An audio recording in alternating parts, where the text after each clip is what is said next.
بسم اللہ الرحمن الرحیم۔ السلام علیکم، میرا نام ہے ثنا سرفراز۔ آج کی ویڈیو ہے دولت ٹھکانے لگ گئی۔ پورے 27 سال کے بعد اس نے اپنے گھر کا دروازہ کھٹکھٹایا۔ اندر سے ایک نوجوان نکلا۔ دروازے پر ایک اجنبی کو دیکھ کر ناراض سا ہوا اور بولا، اے اللہ کے دشمن، تو میرے گھر پر حملہ کرتا ہے؟ اجنبی نے جواب دیا، اللہ کا دشمن تو ہے جو میرے گھر میں گھسا ہوا ہے۔ دونوں میں گفتگو تیز ہوتی گئی اور اچھا خاصا جھگڑا کھڑا ہو گیا۔ بڑا شور اور ہنگامہ برپا ہوا۔ آس پاس کے لوگ جمع ہو گئے۔ دونوں ایک دوسرے سے الجھے ہوئے تھے اور کہہ رہے تھے کہ حاکم شہر کے پاس چلو۔ اتنے میں مشہور صحابی حضرت انس بن مالک رضی اللہ تعالیٰ عنہ پہنچ گئے اور بوڑھے اجنبی سے بولے، بڑے میاں آپ کسی دوسرے گھر میں ٹھہر جائیے۔ اس وقت بوڑھے اجنبی نے اپنا نام بتایا اور کہا کہ یہ میرا گھر ہے۔ نوجوان کی ماں نے یہ آواز سنی تو گھر سے باہر نکل آئی۔ اس کے لیے یہ جانی پہچانی آواز تھی۔ اس نے نوجوان سے کہا، بیٹا یہ تمہارے باپ ہیں، اور شوہر کو بتایا کہ یہ آپ کا بیٹا ہے۔ اصل بات معلوم ہوتے ہی دونوں باپ بیٹا ایک دوسرے سے لپٹ گئے اور خوب روئے۔ یہ اجنبی صاحب قبیلہ بنی تمیم کے غلام فروخ تھے اور ابو عبد الرحمن کی کونیت سے پہچانے جاتے تھے، اور یہ نوجوان حضرت ربیعۃ الرائے تھے جو اپنے وقت کے امام، بہت بڑے عالم اور حدیث کے حافظ تھے۔ وہ ابھی پیدا بھی نہ ہوئے تھے کہ فروخ ایک اہم کام کے لیے خراسان چلے گئے۔ اس کام میں 27 برس بیت گئے۔ فروخ کی غیر حاضری میں ربیعہ پیدا ہوئے۔ ذرا بڑے ہوئے تو ماں کو ان کی تعلیم کی فکر پیدا ہوئی۔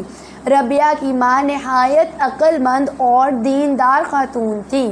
انہوں نے ربیعہ کی تعلیم و تربیت کا پوری توجہ سے انتظام کیا اور 30,000 اشرفیاں اپنے بیٹے کی تعلیم و تربیت پر خرچ کر دیں۔ ربیعہ بہت ذہین تھے۔ وہ علم کے بڑے شوقین ثابت ہوئے۔ بہت جلد تعلیم حاصل کر لی اور تمام علوم میں کامل ہو گئے۔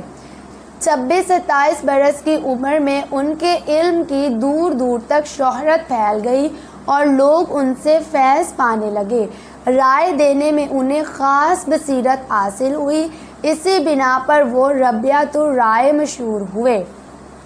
فروخ لمبے عرصے بعد گھر واپس آئے تو اپنی بیوی سے ان اشرفیوں کے بارے میں پوچھا جو خراسان جاتے ہوئے وہ ان کے حوالے کر گئے تھے۔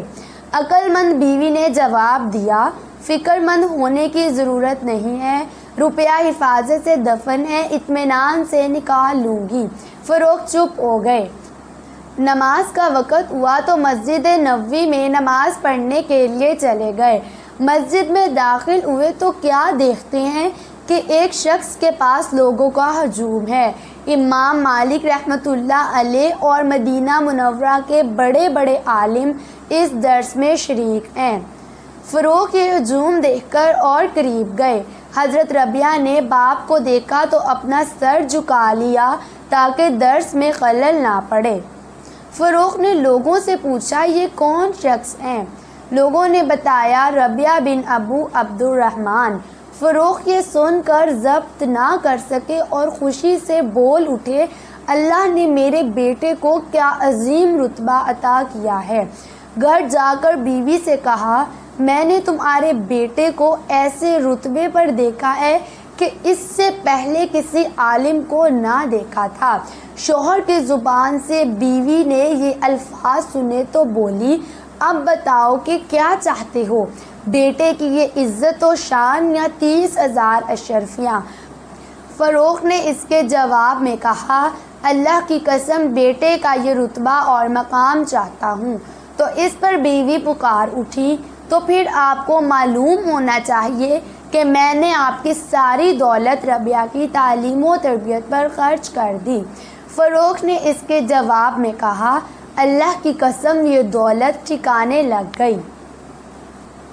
آپ میری ویڈیو کو لائک اور چینل کو سبسکرائب کر دیجئے۔ ملتے ہیں نیکسٹ ویڈیو میں، تب تک کے لیے اپنا خیال رکھیے۔ اللہ حافظ۔